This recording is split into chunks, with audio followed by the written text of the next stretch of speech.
Bonjour et bienvenue sur ce nouveau dépannage. Donc nous en sommes au dépannage numéro 6. Comme pour les autres situations, je vous propose ici un schéma de principe avec les différentes valeurs de température mesurées sur l'installation. Donc voici le schéma avec nos différentes grandeurs mesurées. Donc on retrouve ici une température de l'air à l'extérieur qui est à 30 degrés. La température mesurée à la sortie du condenseur est de 53 degrés. La température de condensation due au manomètre HP est de 55 degrés. La température à l'entrée du détendeur est de 52,5 degrés. Au niveau de notre ambiance, le local, donc, la température ambiante est de 26 degrés et l'air est soufflé à 19 degrés. La température mesurée à la sortie de l'évaporateur du fluide frigorigène est de 16 degrés.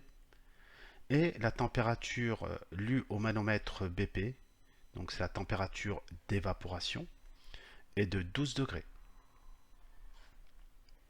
Comme pour les précédents dépannages, je vous demande donc de réaliser l'étude des grandeurs caractéristiques de l'installation et nous allons ensuite conclure à l'aide de l'organigramme des pannes. Je vous souhaite bon courage et je vous dis à tout de suite.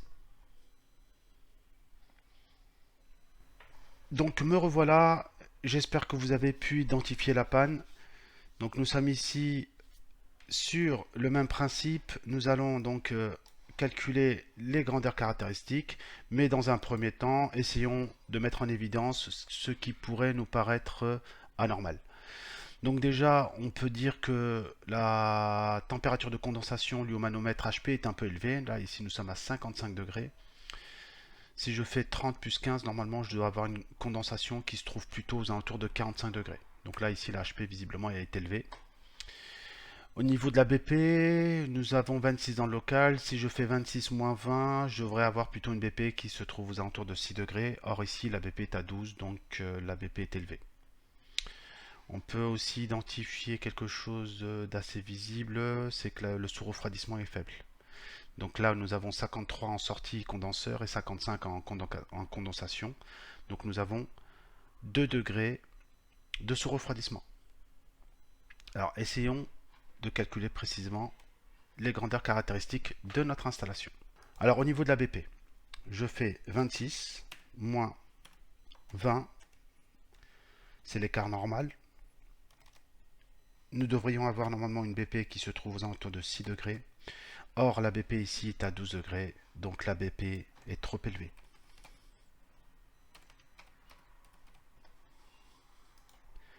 Au niveau de l'HP, nous avons ici une HP à 55 degrés, l'air extérieur est à 30, donc si je fais 30 plus 15, donc c'est l'écart normal que l'on doit avoir normalement entre l'air extérieur et la température de condensation. Ici, normalement, nous devrions avoir 45 degrés. Or, nous avons 55 degrés. Donc là, nous sommes au-dessus de l'écart normal, car au maximum, notre HP pouvait être aux alentours de 50, si j'avais pris 20. Donc si je fais 30 plus 20, j'aurais obtenu 50 degrés. Or ici, nous sommes à 55. Donc on peut affirmer que la HP est trop élevée. Ensuite, au niveau de la surchauffe, pardon. Donc la surchauffe, c'est la différence entre la température mesurée à la sortie de l'évaporateur et la température d'évaporation lue au manomètre BP. Donc je fais 16 moins 12 et j'ai donc une surchauffe de 4 degrés. Or, la surchauffe doit être comprise entre 5 et 8. Ici, la surchauffe est un peu faible.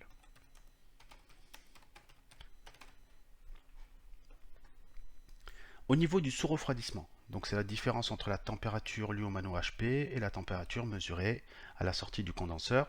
Donc nous avons 55 moins 53, ce qui nous fait un sous-refroidissement de 2 degrés. Donc là, le sous-refroidissement est clairement trop faible.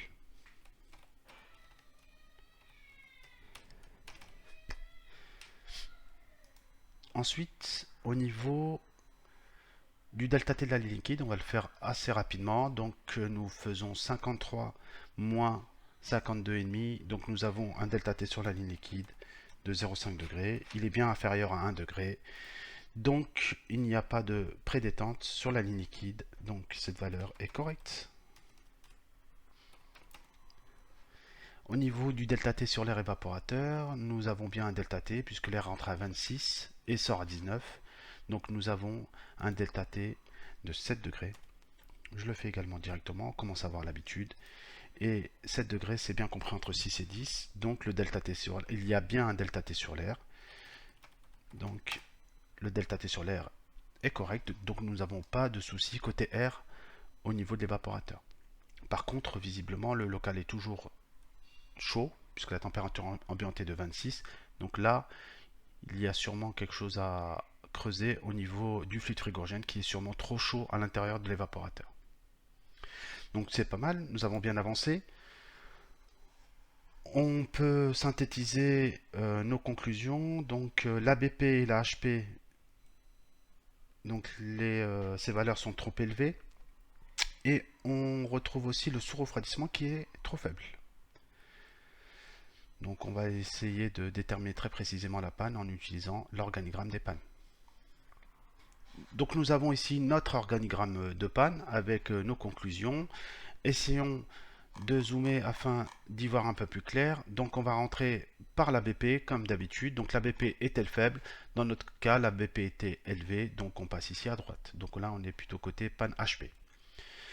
Donc la BP est élevée, je passe ici. La HP maintenant, deuxième question, la HP est-elle faible? Non, la HP elle est élevée. Donc je passe ici à gauche.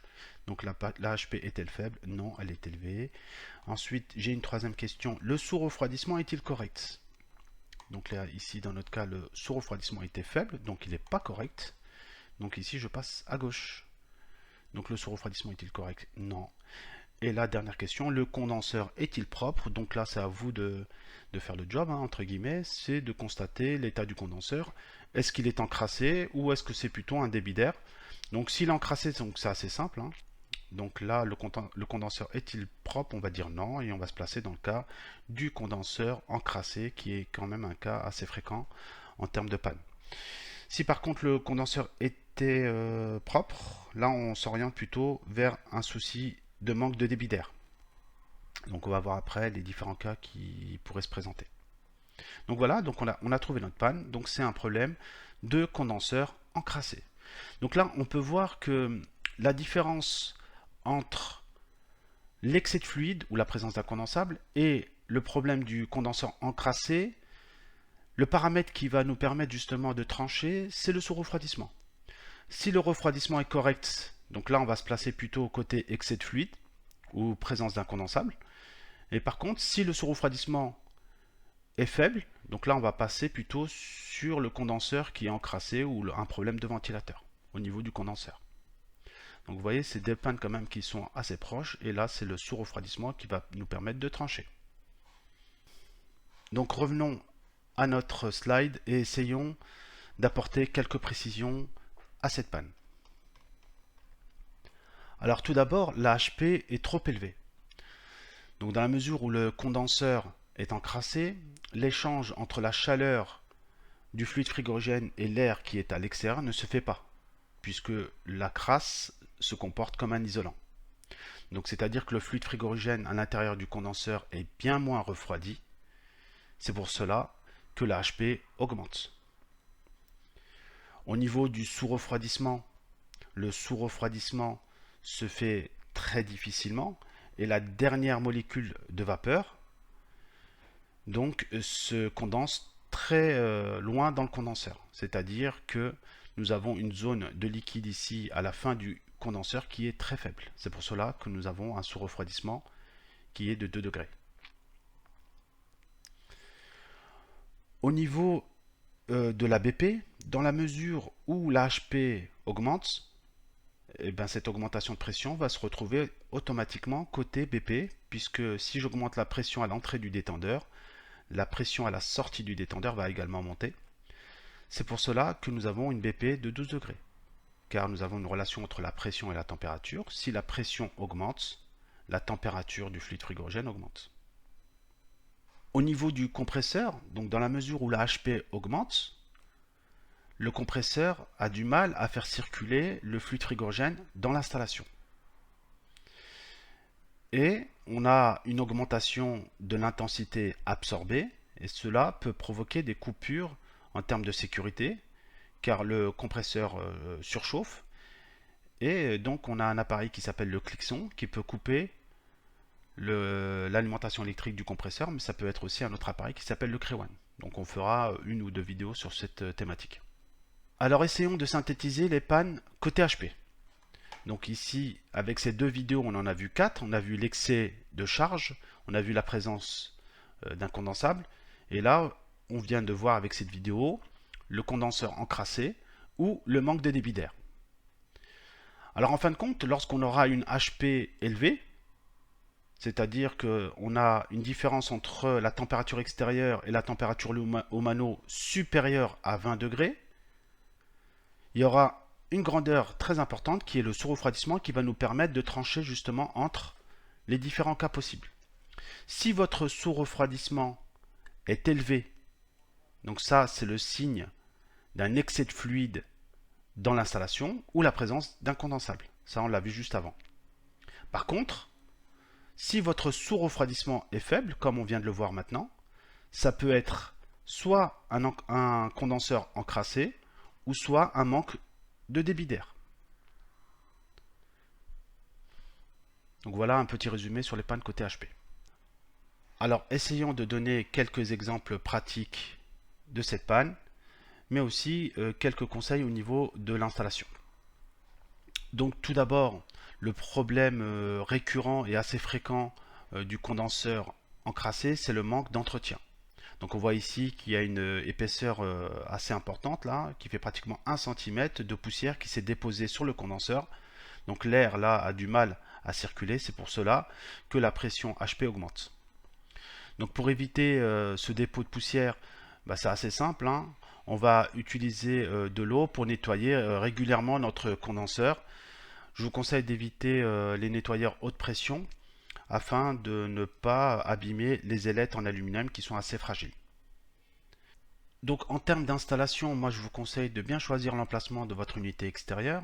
Ici, votre condenseur est installé proche d'une extraction. Au niveau de cette extraction, on peut avoir donc des fumées qui sortent d'une cuisine ou d'une chaudière bois par exemple. Donc sur les fumées de cuisine, on retrouve beaucoup de matières grasses. Ces matières grasses vont venir se déposer sur les ailettes et les tubes de votre condenseur, ce qui va donc accélérer l'encrassement de votre unité extérieure. Donc en ville, il faudra également bien choisir votre emplacement, car c'est vrai qu'on n'a pas beaucoup de place et on est souvent amené à installer des unités extérieures les unes à côté des autres, comme on peut le voir ici sur la photo. Donc il faudra veiller à ce que l'air circule correctement, car c'est un cas qui arrive quand même assez souvent, de l'air recyclé donc va se retrouver à l'entrée des deux unités, ce qui va augmenter donc la température moyenne d'entrée d'air au niveau du condenseur, et ce qui va provoquer donc une augmentation de la température de condensation. Donc enfin, on va dire aussi un mot côté ventilation. Ici, on a une photo avec un ensemble moteur électrique puce hélice. Donc au niveau des pannes moteurs, donc c'est assez simple, hein. Moi je pense qu'il y en a deux. C'est un défaut d'alimentation électrique, hein. Donc il faudra tester au multimètre si vous avez bien la tension d'alimentation du moteur, hein. Ça peut être du 220 volts comme du 380 volts. Donc bien lire la plaque signalétique afin de connaître l'alimentation normale de votre moteur électrique. Ça peut être aussi un moteur électrique complètement HS, hein. Dans ce cas-là, il faudra vérifier la valeur des résistances des enroulements de votre moteur électrique. Donc côté hélice, donc ce qui peut se passer, donc déjà c'est une des pales qui est cassée, donc ça c'est assez visible à voir. Vous pouvez aussi avoir un problème de patinage de l'hélice sur son axe de fixation, donc ça aussi c'est assez facile à observer, donc il faudra resserrer tout simplement l'écrou de fixation sur l'arbre de sortie du moteur électrique.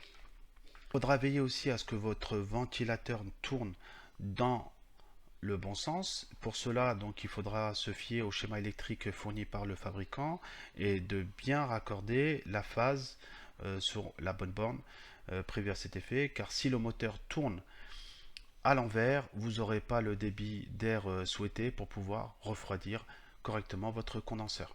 Donc ça sera tout pour cette panne. J'espère que cette vidéo vous a été profitable et je vous dis à tout de suite pour la suite.